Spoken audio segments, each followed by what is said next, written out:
Welcome back, guys. We are continuing the Chucky series review for season 3, episode, I believe, 4 is what we're on now. So right now, with the latest episode, we do see where it is now Halloween time, and Chucky is getting ready for the arrival of Devin, Lexi, as well as Jake, due to the fact of he has to make these last 3 sacrifices to Damballa, because when he does, he should be able to get his immortality back, but he's running out of time. Now, what's crazy about this is throughout the entirety of the episode, they kind of are going back and forth between 2 different main ones. Now, we do see where Tiff actually goes to another part of jail, which is in Texas, for the 3 weeks till she gets to be executed. Now, when she does, she meets kind of a dickhead of a jailer, and what's kind of crazy is you could tell even with I don't know if it was just me or what it was, but the actress that played her, it just kind of felt like she was trying too hard, or the lines, I don't know, it just didn't really feel right to me. Same thing with later on in the episode, we got to see this other character that was babysitting the president's son, how it kind of felt like she was like trying too hard as well, which I'll get into here in a minute. But we see where Tiff is being obviously treated like a criminal, and she gets to meet one of her idols by the name of Evelyn, who is a cook, who she's a killer, and she got the recipe from her for the sweetest meatball. So it kind of, went around circle, and they start talking, and it gets revealed of who Tiff's killed, and she goes into, she killed, Jennifer Tilly's sister,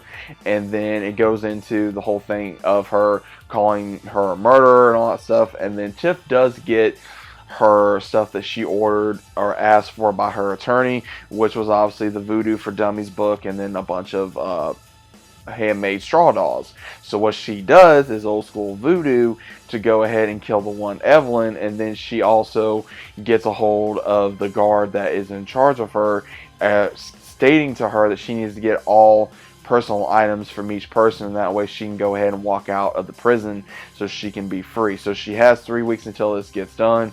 While this is going on, Chucky is getting ready. He has the same costume on as the president's dead son had on last Halloween. Still don't know exactly how he passed away, but they're wanting to do this out of memory for him. The wife of the president, unfortunately, she did not want to do this. She's getting pretty much ordered by the CIA to do this, so that way everything about her husband is still kept in the secret. And at the same time, we have where Devin, Jake, and Lexi do arrive. Whatever possible weapon that they did have was confiscated by authorities as soon as they walked in. And when this happens, they're trying to look for Chucky. Lexi's obviously going to distract the other son of the president while Jake and Devin try to find him.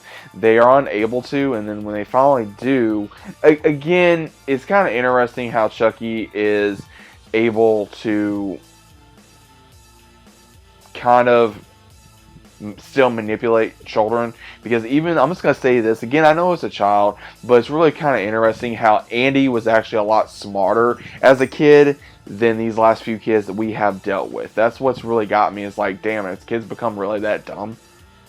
And it just makes me seem like that this kid's just extremely dumb. And even when Chucky says that, he says, you're not very smart, are you? He says, that's one of the reasons why I love you. So it kind of makes me wonder like that, like what the hell's going on? I mean, again, unfortunately, he did lose his brother, so again, that possibly messed him up, but still, it kind of makes you wonder. But what Chucky does, he sets up for another fall. He does the same thing, tricks and mind games, and when he finally does take the kill for some guess, he actually unloosens a massive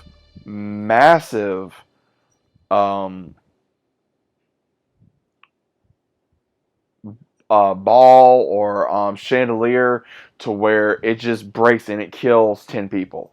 And he tries to offer them up to Damballa as a sacrifice, because he's figuring, okay, I've done this, and he does it, and unfortunately it does not work. He takes off, I would say, the hair and the mask that he has, and he's gotten older. So this is the first time we have seen Chucky older, but still retaining, his skill of being what he is as a killer.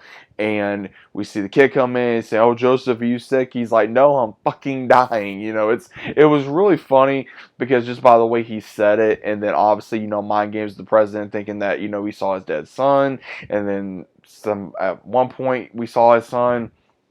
Don't know if that was actually Chucky playing mind games with him, or if it was just a figment of his imagination due to that was his son's favorite holiday. And then I'm just gonna say this: let's give a big clap to at least Jennifer Tilly's performance as, of course, not only herself but also Tiffany Valentine in this, because just her, messing with the voodoo doll was absolutely hilarious to me. I was laughing the entirety of this scene. So shout out to her. I love seeing Jennifer Tilly on screen, as this character, and it really brings a smile to my face because, again, guys, this is the reason why I watch Chucky. Again, you guys know I don't like Jake, Devin, and Lexi. I really don't care about those characters. I wish they would already gotten killed off by now, but at the same time, I do still like Chucky. I do like Tiffany, and I really wish we see Kyle and Andy back, but don't know if we're going to see them again at some point in time, or even Nika, other than that one time in last week's episode. But overall, we're going to have to see what happens next time when Chucky comes around on episode 5.